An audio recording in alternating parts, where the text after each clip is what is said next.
Brexit talks will go to the wire with a deal between Britain and the European Union expected to be struck in late October, Ireland has claimed.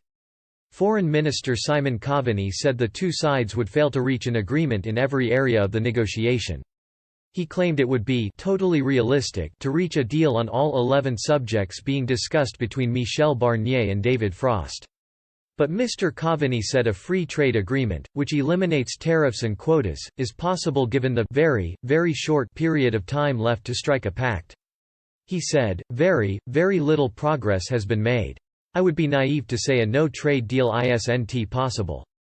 But it would be such an act of self-harm and such a failure of politics. I believe politicians and governments will find a way of getting a deal. There are 11 different areas where there are negotiations taking place, all in parallel with each other. The idea we can get agreement on all 11 is totally unrealistic. What is possible, though, is a basic trade deal that avoids the introduction of tariffs and quotas, which is very important in an Irish perspective, which is what WTO trading rules would probably result in if there was no deal. On the eve of the next round of negotiations, Mr. Coveney insisted Ireland was preparing for a complete overhaul in trading relations with Britain, including the possibility of a no deal.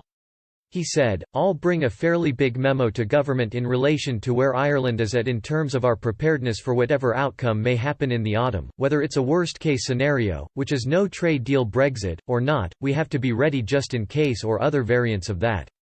Mr. Coveney said Dublin had already spent £27 million on preparations for Britain's departure from the EU's single market and customs union.